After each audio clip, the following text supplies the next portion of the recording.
లాల్ దర్వాజా అమ్మవారి టెంపుల్కి వచ్చినటువంటి మా అక్కలు, మా చెల్లెళ్ళు, మా తమ్ముళ్ళు అందరికీ బోనాల పండుగ సందర్భంగా ఒక సీనియర్ నాయకుడిగా నా హృదయపూర్వక ధన్యవాదాలు.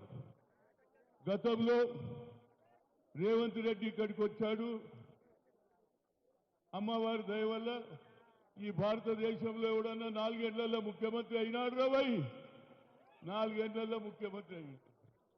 అమ్మ దయ, సోనియమ్మ దయ ఆరు డిక్లరేషన్ చేశారు. అదేవిధంగా రాహుల్ గాంధీ కన్యాకుమారి నుంచి కశ్మీర్ వరకు నడిచిన తర్వాత రైతుల సమస్య, నిరుద్యోగ సమస్య, అట్టడుగు నుండే బడుగు బలైన వర్గాలకు 75 ఏళ్ల స్వాతంత్రం వచ్చినా ఇవాళ కూడా అట్టడుగున జనం అట్టడుగే ఉన్నారు.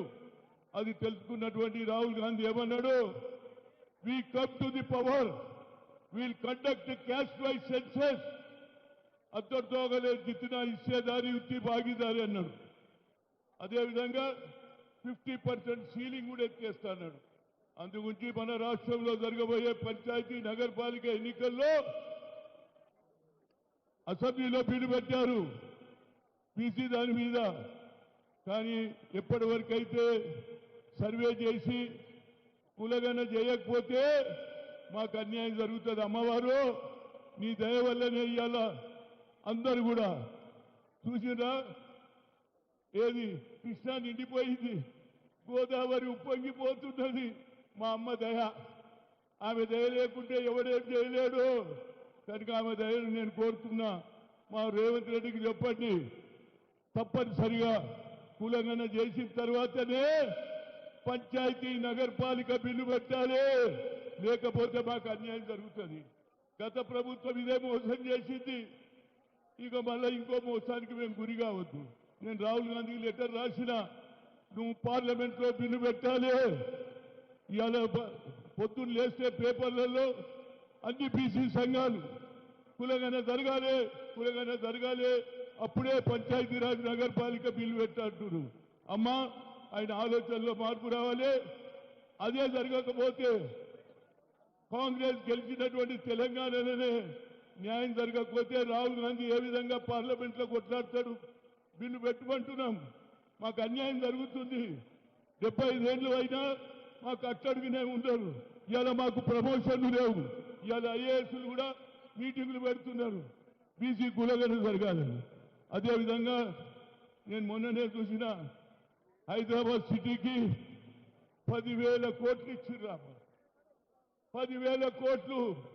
కానీ నేనేమంటున్నా, లాల్ దర్వాజా అమ్మగారి షేర్ ఎంత అడుగుతున్నా. మా అమ్మవారికి కూడా పెంచాలి కదా. 20 లక్షలు సరిపోవురా బాబు, 50 లక్షలు ఇవ్వాలి. అప్పుడే మా పోతరాజులు కానీ మా చెల్లెళ్ళు, మా అక్కలు బోనాలు ఎత్తుకొని వస్తున్నారు. మంచి మొగడు దొరకాలి, మంచి మామ దొరకాలి, మంచి అత్త దొరకాలి అని వాళ్ళు మొక్కిండ్రు. వారికి న్యాయం చేయాలంటే ఇక్కడ పోతరాజులే కాకుండా తెలంగాణ కల్చర్లో పాడుతున్నటువంటి ఆటగాళ్ళు కానీ, పోతురాజులు కానీ, అదేవిధంగా కళాకారులకు కూడా సరి అయిన న్యాయం జరుగుతుంది. వచ్చే సంవత్సరం 50 లక్షలు ఏది అమ్మవారి పండుగకి ఇవ్వాలని కోరుతూ మరొకసారి అమ్మ నీ దయ జీవితాంతం ఉండాలి. కానీ మా దగ్గర ఒకటి అవుతుంది. నేను 35 ఏళ్ల నుంచి ఓల్డ్ సిటీలో వస్తా, ప్రతిసారి అమ్మవారి దర్శనం చేసుకుంటా. మా నాయకులు కొత్తగా తయారయ్యారు. ఎవరి సీజన్ ఉంటే ఆ బొమ్మలు వేస్తారు, మా బొమ్మలు ఏదే వేయకుండా ఏవైతుందో నాకు గుర్తింపు ఉన్నది. బొమ్మలు వేసుకుందుకు కాదు, భక్తి ఉండాలి. నాకు ఆ భక్తి ఉన్నది. నేను రాముని భక్తును, అదేవిధంగా అమ్మవారి భక్తుడు. అమ్మవారు ఉన్నంత కాలం వస్తా, అమ్మవారి దర్శనం చేసుకుంటా. మా చెల్లెళ్లకు, మా అక్కలకు అల్లుళ్ళను పిలుచుకుంటారు.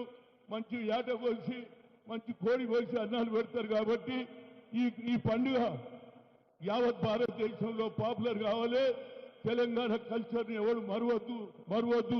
మరొకసారి మా అక్క చెల్లెళ్లకు, వచ్చినటువంటి తమ్ముళ్లకు, పోతరాజులకు, అదేవిధంగా పోలీసు వాళ్ళు చూస్తున్నారు మా గురించి ఏం చెప్తలేరని.